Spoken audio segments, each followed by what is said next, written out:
Hi everyone, I'm Urs Recher. Hi, I'm Karl Taylor. And welcome to the next how-to. Karl, white products, white backgrounds. Always tricky. Always tricky, but you have the solution for us. Well, we have a solution, and I'm working a little bit outside of my normal comfort zone because, as you and I, we're both very familiar with working with Studio Flash. Here, we're using the new broncolor LED lights, and quite an interesting way of working because we're working with continuous light. Right. And the reason I've chosen to demonstrate these new continuous light LED products is that a lot of photographers, or new photographers that is, people new to it, they kind of fear flash because flash isn't something you can see when it happens, and many people seem to want to work in a more visual way where they can just see what it looks like continuously. Exactly, yeah. So what you see with your eyes is actually what you get in the photograph later on. Exactly, and the other great benefit of continuous lighting like this is it's also really useful for video because we need continuous light for video. Now in this instance where, for example, we've got a Packshot here, so it could be something for a small e-commerce company, e-commerce little studio.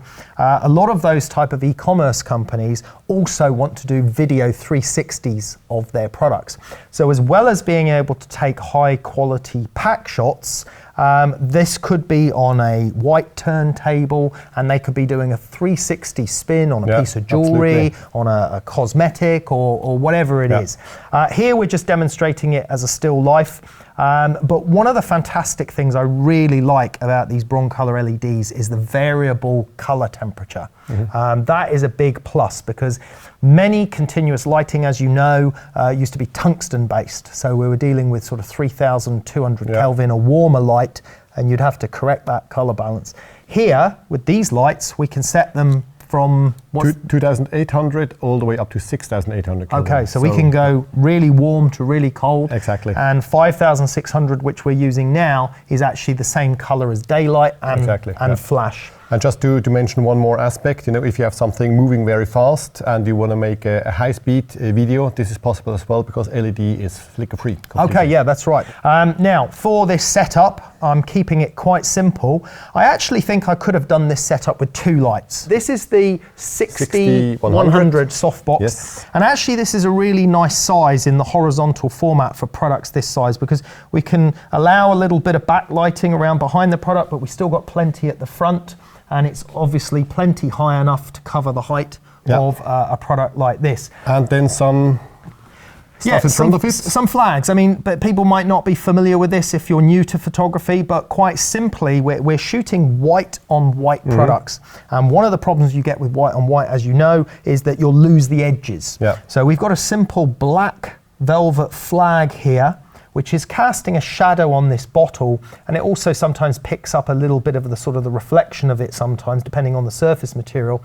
And that gives us just a shadow edge down this side of the product. And what we've done here is we've raised it off the ground because we don't need the shadow all the way down. We want to make sure that the label is catching the light down here as well. The second softbox is smaller, the 35x60. This is just acting as a gentle fill. But the key one, or one of the important ones, is the ability to use a softbox, in this case the 90x120, and actually use it as your white background. A lot of times photographers, we're struggling with lighting a background, a white wall or white paper with one or two lights and trying to get even illumination.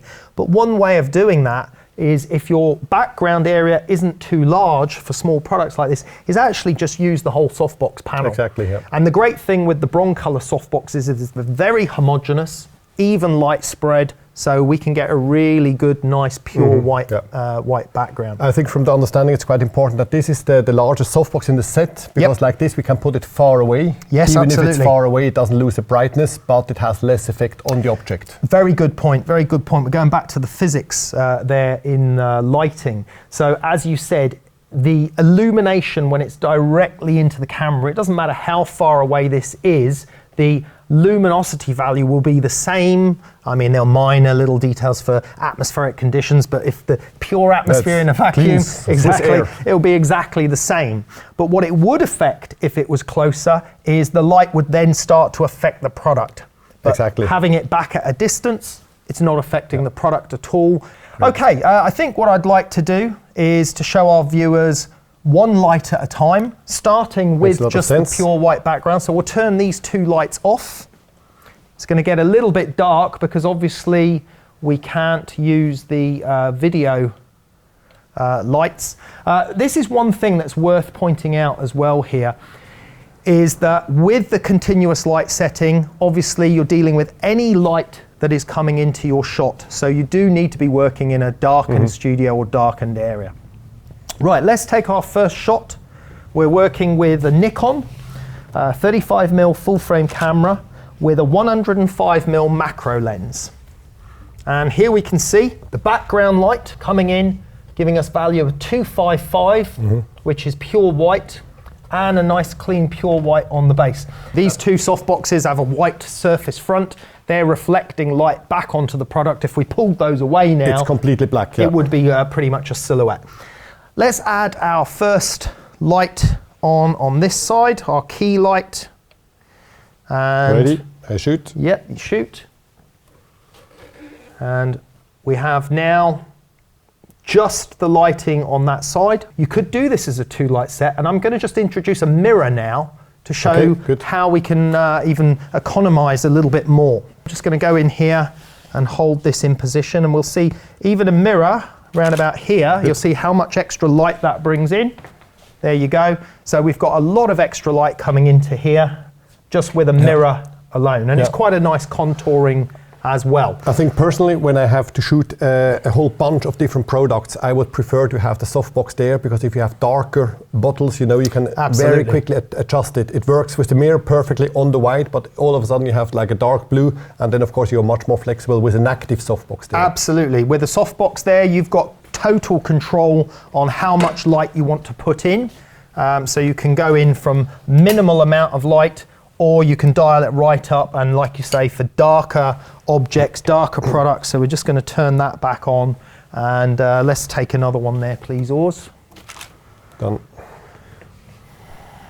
So now we have light coming in from the softbox. So you can see it got a little bit lighter, and if we compare to no light, that's no light, but you'll see we go a little bit lighter this time with it as a fill light by just having it on a very minimal amount of power. No cutout required. We've got all pure whites. You could literally take that image and put it straight onto your catalog. Out of camera, it's ready. Out of camera, it's ready. And the beauty with this type of e-commerce product shot is if you've got similar sort of products to shoot, you can simply take the product, replace it, put the next ones in, the next ones in. If you have some variability, like you said, in color of the product, then you just got to dial these light powers up and down to match. So it works on the shiny part. Here we have some shine, still works. Yeah, absolutely. It's really great. Yeah, very happy with that. So Karl, there's one more thing I would like to show you. Yep. If we take the softbox off, you actually see how the light is constructed. It has an external, not flash tube, but an external light source in the end. Behind this matte protecting glass, there's the LED, obviously. But we can focus and defocus the lamp head. And we can not only use soft boxes, but as well paras, deep umbrellas, normal umbrellas, of course soft boxes, all kind of normal reflectors, grids. So it's a perfectly shapeable LED with the same light characteristics as our flashes. Yeah, absolutely. So that protruding dome allows you to benefit from light shapers and other modifiers that flat panel LEDs wouldn't allow you to do. That's, for me, as a creative photographer, one of the biggest advantages of this LED light. Absolutely, fantastic. Well, hope you've enjoyed that how-to on e-commerce pack shots and how you can also use these LED lights for video as well. I'm Karl Taylor. I'm Urs. Thank you very much, Karl. It was very nice. Thank you. We'll see you next time. Bye.